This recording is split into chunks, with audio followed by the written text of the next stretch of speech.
What a feeling in my soul. Love burns brighter than sunshine. It's brighter than sunshine. Let the rain fall. I don't care.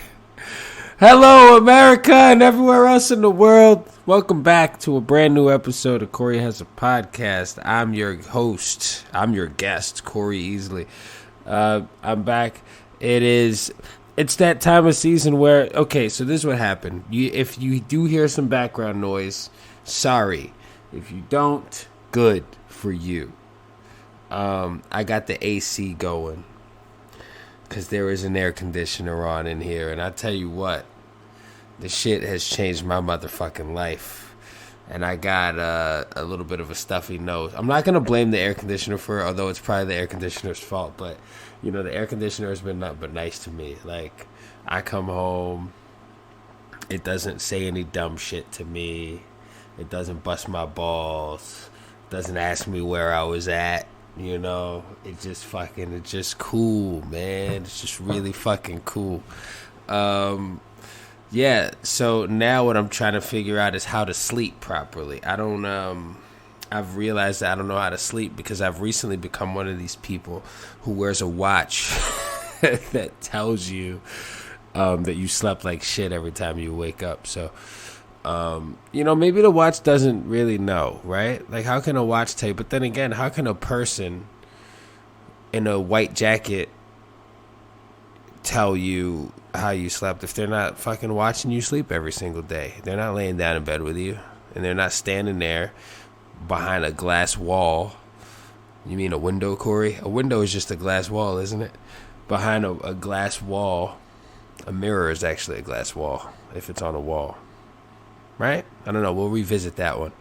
And they're not watching you sleep. So basically all the research is in. You know, there's this thing called REM sleep, REM sleep, which, truth be told, I think we're just making shit up at this point, right? I'm not stressed out. I just have a very active imagination, and I think it's just constantly going on. But they say if you don't get enough REM sleep, then you might become a psycho. So, I mean, if I'm not getting REM sleep now, chances are I probably never was. And I know I never was because I used to fucking go out and stay out so late every night that there's no way that I possibly could have been getting better sleep back in the day than I am now. So, you know, it's just something to practice. I think you got to train yourself to sleep the way you train yourself at the gym. I got a friend of mine who like throughout the years of me knowing him, and I've known this guy since we were kids, like we were like 14, and he would be like on a regimen of taking care of himself and not doing it and getting physical and being in the gym and working out and, you know, moving his body.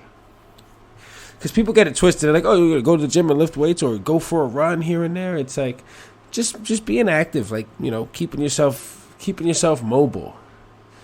Like, you look at the body, like, it's designed to move, right? Your body is happy when you move. Your mood is better. You feel good about yourself.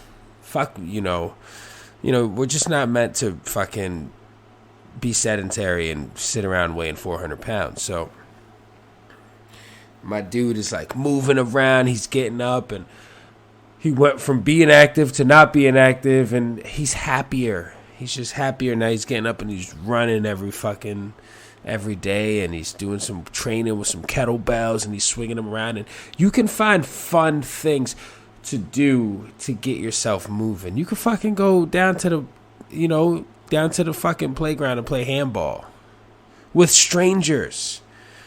Yo, I remember back in the day, like, I would just go outside, right? Like, I remember being a teenager and having a fucking skateboard and going down to the skate park or going outside and skateboard. And then you see another kid with a skateboard and it's like, oh, what are you working on? You know what I mean? It's kind of the same. You get socialized in the same way, just like if you walk onto the basketball court by yourself with a basketball.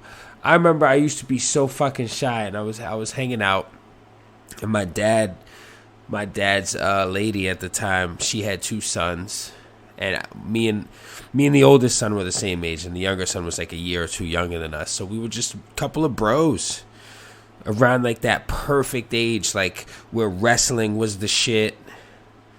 You know, back when like fucking Stone Cold was still fucking wrestling, and like DX was there, and The Rock, and you know, all these fucking, like, it was just all these characters. It was really cool. So we were really into that, and you know, they played baseball and shit, and you know, sometimes they were like really involved in sports. I think it's because their mom, and my dad is like really into that shit too, but like their mom really like wanted them to be involved in activities, because you get your kid involved in activities when you live in a neighborhood where it's either activities or you're just going to be hanging out with these fucking thugs that don't want to do legal activities, right? So,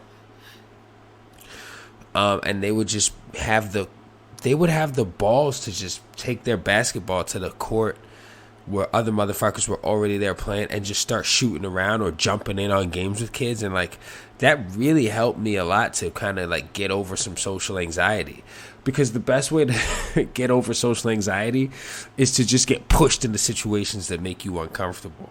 You know what I mean? Like, if you had to walk the fucking plank to get off of a fucking diving, or to get off of a boat and swim, and motherfuckers were standing behind you like, yo, you can't turn around, you just gotta go forward, like, you gotta go. So I'm actually looking back, as uncomfortable as I was as a kid, and shy and timid and awkward and just afraid.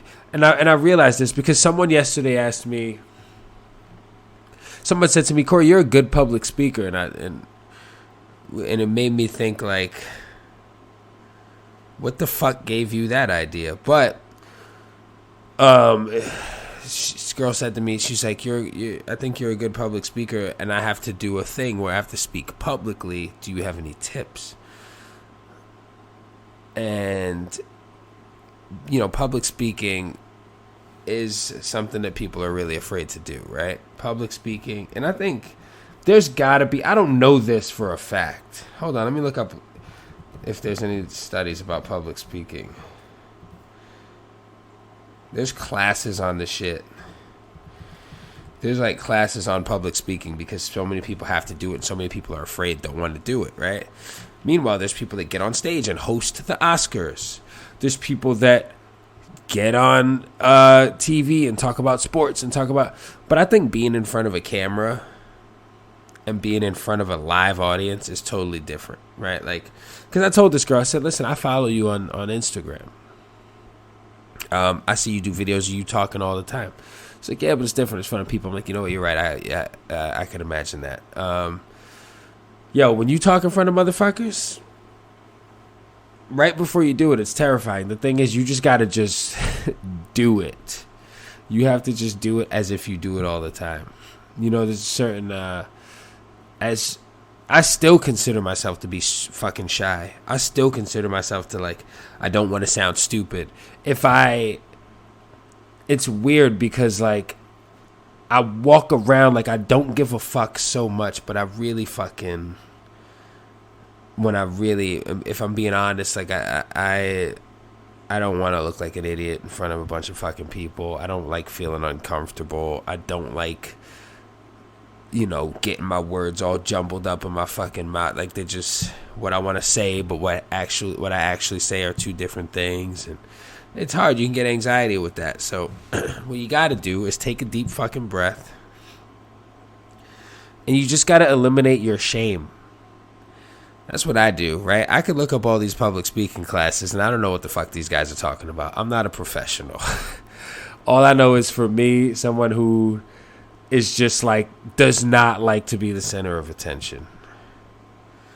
At a point in my life, I probably did enjoy being the center of attention after I realized that I could become the center of attention.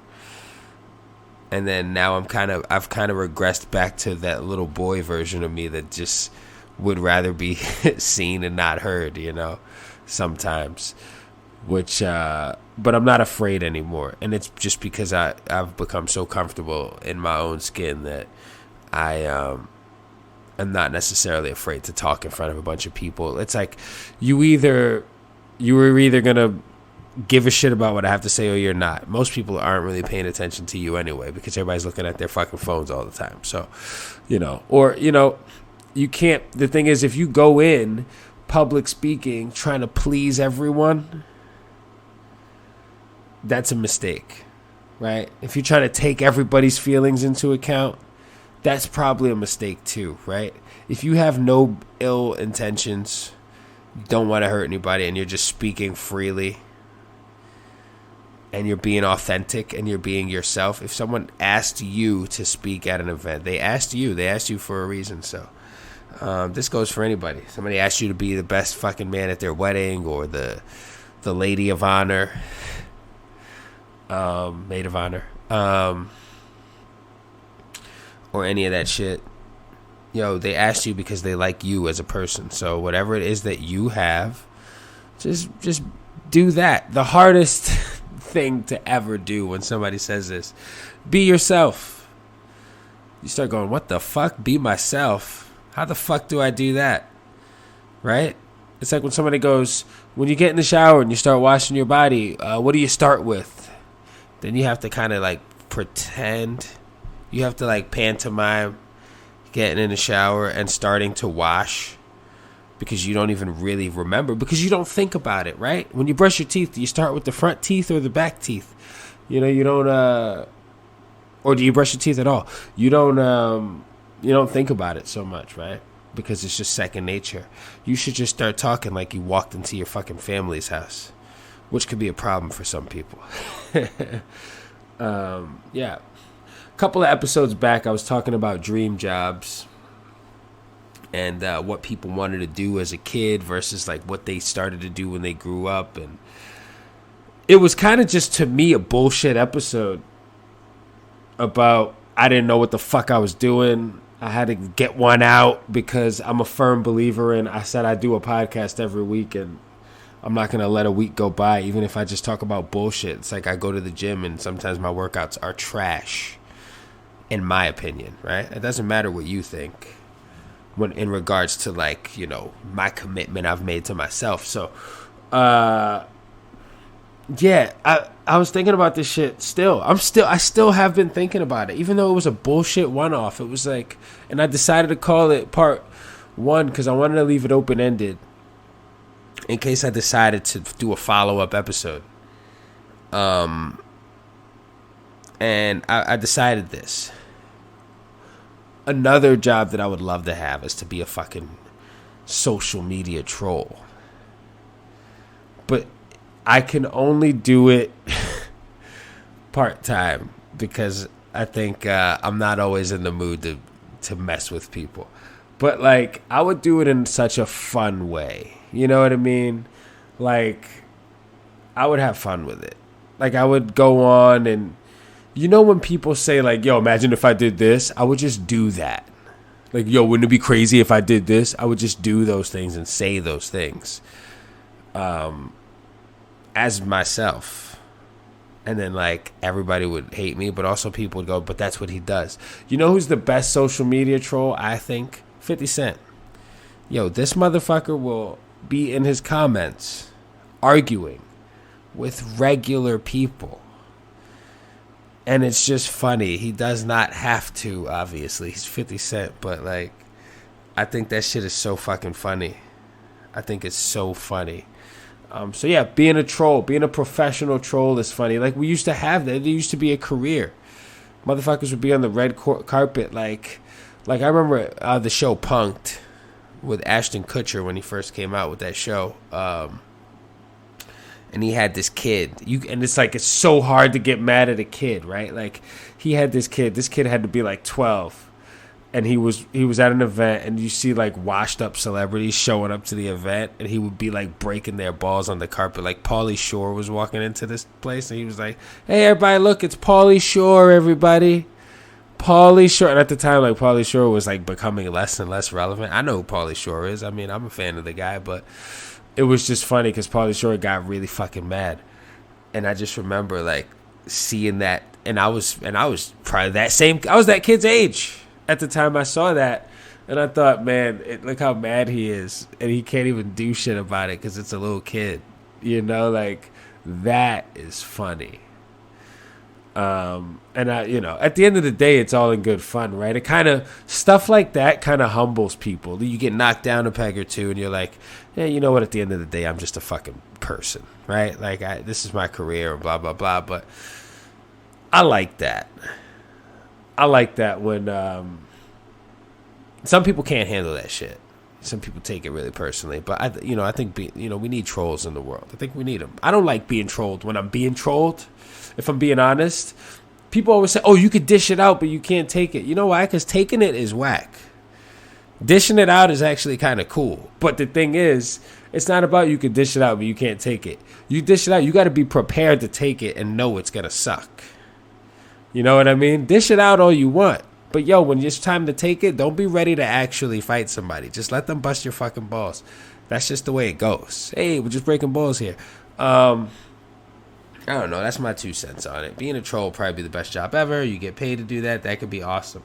I just, I was thinking about that. And then I was also thinking about the days of MySpace and how you have a top friends list. That came back to my mind. And I was just like, yo, motherfuckers would really, like, people act like all the social media shit and all like the pettiness of social media is new sometimes. Like they talk about it in a way where it's like, this has been happening for a really long time.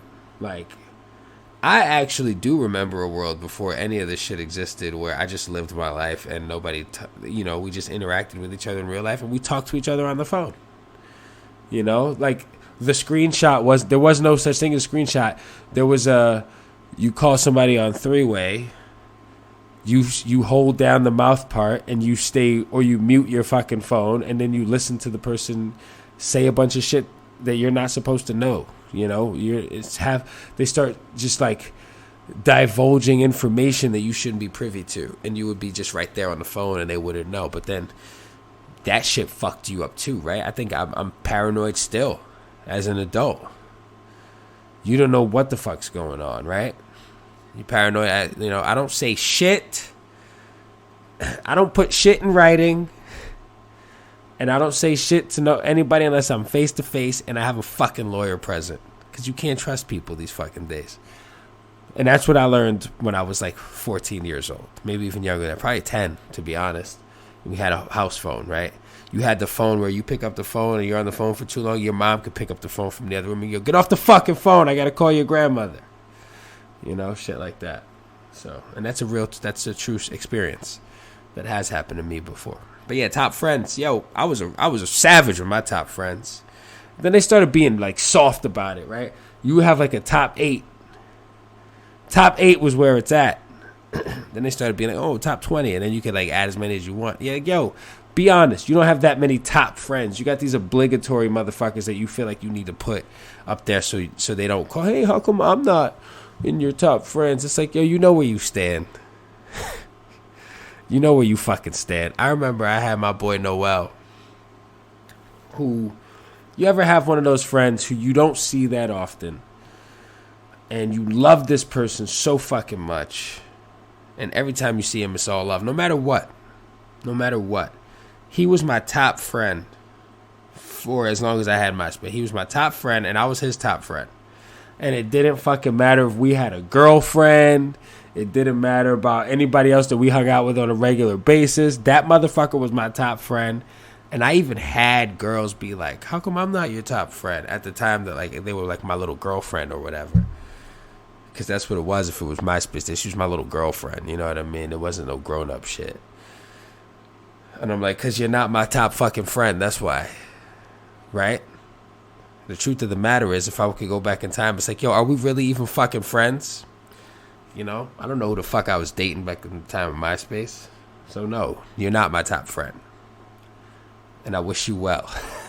But yeah, I was pretty ruthless about it because at the time I thought it was stupid, but at the end of the day, it just makes me think, oh, I've always been the same way. I don't feel like I had to be like diplomatic about who the fuck my top friends were. My top friends were all my boys, so nobody got it twisted.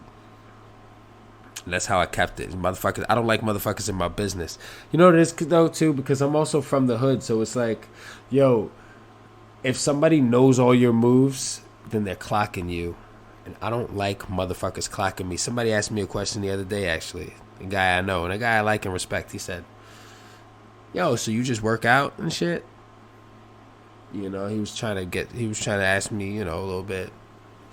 And I said, listen, yeah, it was a little bit more than that, but, I'm not going to get into it. But I was like, nah, man, my personal life is personal. And then he just fucking like shook my hand or like dapped me up or some shit, like gave me a little fist bump. And I was like, you gotta respect that. Like Hov said, if you can't respect that, your whole perspective is whack. Yeah. There's a fine line of how to use all these things without making yourself go crazy. Or I think I'm figuring that out now. I haven't figured it out.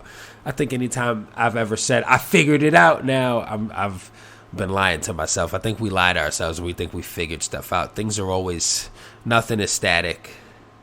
Things are always evolving. So you've gotten some kind of grasp on something, and when it changes, it will. You just got to be malleable.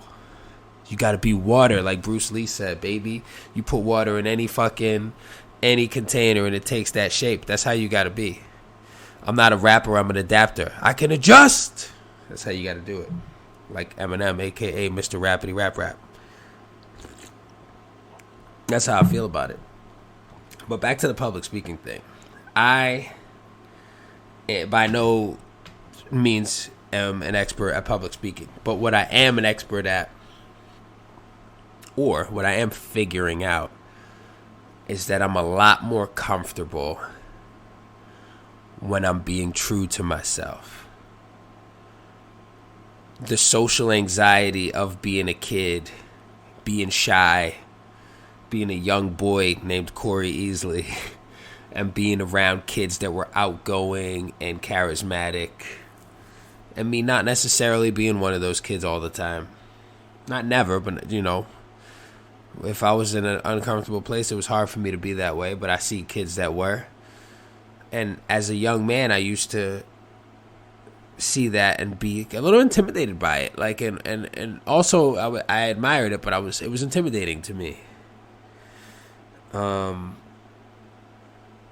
The thing that I found that works the best for me is telling myself, that's them, that's not, you don't need to be like that.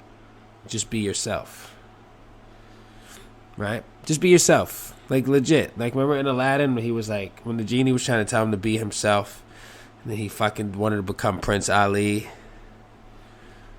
And look what happened, right? The bad guy turned into a snake and tried to fuck his girlfriend or something like that. Listen, guys, have a nice day. It is the summer.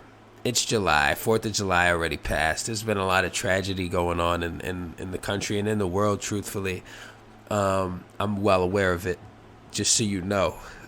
I have the news, okay? It's horrible. Just be happy for what you have and, take care of yourself and protect your fucking neck and look both ways and keep your head on a swivel. Times are tough. Times were tough back when fucking our parents and their parents were kids, and times are tough now. Times are always going to be tough. You got to be able to dig up those little moments and realize that you're in them when you're in them.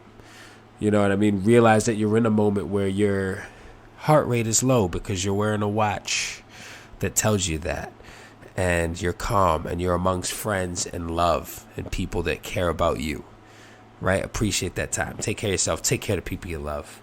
And have a fucking awesome week. All right? Just do it on purpose. All right? Later.